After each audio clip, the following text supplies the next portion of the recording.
savez pas jouer où jouer au foot, va donc faire la fête à Lambé, comme dirait la chanson, sur les Bretons qui ont gagné hier. Hein. C'est les Bretons, effectivement, qui ont Coupe gagné. de France. Alors, c'est quand même une surprise, on va se le dire, puisque on joue à Lyon quand même. On joue à Lyon quand même. Hein. Sur le papier, bon, a priori, Lyon était plutôt favori, mais rien ne s'est passé comme prévu pour les Lyonnais. Ce sont les Rennais qui ont griffé le Lyon. Ça, je voulais la faire ce matin comme ça. Ça, c'est fait. Voilà, pas mal aussi. Hein. En tout cas, ça a eu des conséquences aussi pour l'entraîneur de Lyon. Hein. Vous allez le voir. Ouais. Allez, c'est parti pour les images. Avec le premier but qui arrive juste avant la mi-temps. Un Rennes qui joue en rouge ouvre ici le score par Niang. Et Lyon, dans ce match, va quand même réussir à égaliser par Traoré au retour des vestiaires dans un match à ce moment-là qui est très, très ouvert. Voilà, ça part bien dans cette demi-finale. Dans la foulée, André redonne l'avantage au Stade Rennais sur ce corner. Si vous me suivez bien, ça fait 2-1. Et l'OL, l'OL revient encore sur ce pénalty tiré par Dembélé, 2 partout. Et les Lyonnais, là, ils croient tenir le bon bout, mais pas du tout, puisque Ben Sebaini inscrit le but de la victoire des Bretons à 9 minutes de la fin sur cette frappe. Voilà, ça fait 3-2 à ce moment-là. Alors c'est Rennes qui ira bien donc en finale de la Coupe de France contre le PSG ou Nantes qui joue ce soir.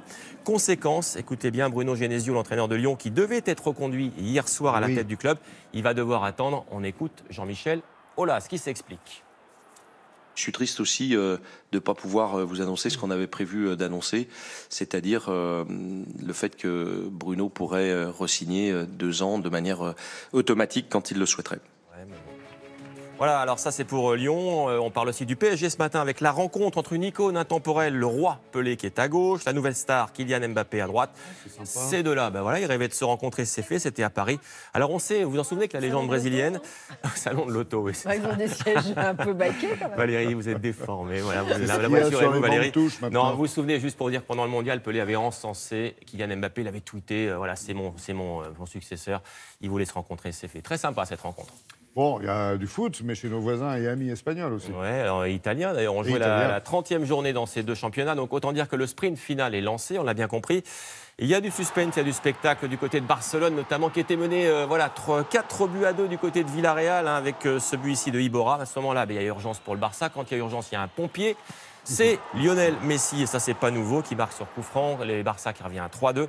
Les Catalans qui égalisent in extremis par Suarez dans les arrêts de jeu. Score final 4-4. Barcelone qui reste évidemment en tête de la Liga devant l'Atlético Madrid. 8 points d'avance pour Barcelone. Et puisqu'on parle de l'Atlético Madrid, on va voir les images. C'est ça qui est magique. 2-0 contre Rérone pour l'Atlético. Début signé Gaudin sur ce petit cafouillage là à un quart d'heure de la fin. Mais ça rentre. Et puis, quand on parle de Madrid, de l'Atlético, on parle de Grisou. Et regardez, Grisou, il va marquer son petit but sur la fin.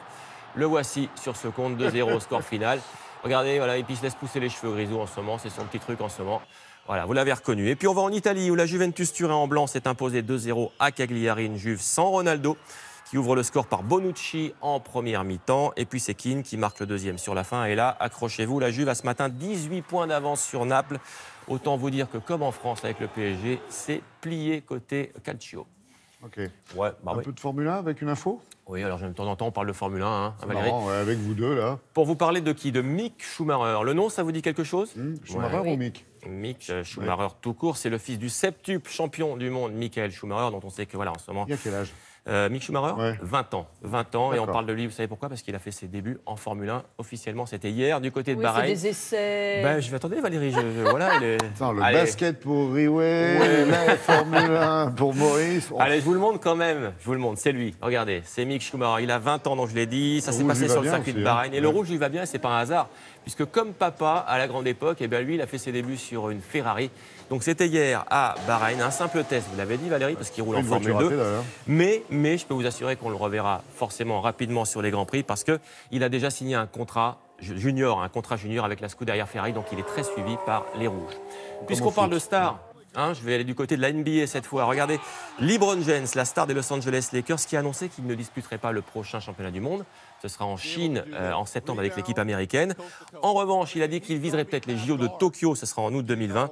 Il aura quand même 35 ans à ce moment-là. Mais bon, quand on fait un 2,03 m et quand on pèse 103 kg, on ne vous contrarie pas. Voilà, on fait ce qu'on veut. Dernier panier de LeBron James qui sera donc peut-être à Tokyo, mais pas aux mondiaux. Et puis une dernière image de golf avec ce joli coup de Monsieur Na. Il s'appelle Monsieur Na. C'est un Américain. Ça se passe à Austin, au Texas. Regardez, distance 18 mètres pour ce putt. Voilà, c'est fait. Joli putt de Monsieur Na pour finir cette chronique sport. Il n'y avait pas de vent? Il n'y avait pas de vent, non. Avec Monsieur Na, il n'y a pas de vent. Bon, c'était pas mal. Bon, Merci pas mal, beaucoup. ouais, Non, très sympa. Merci Jean-Seb.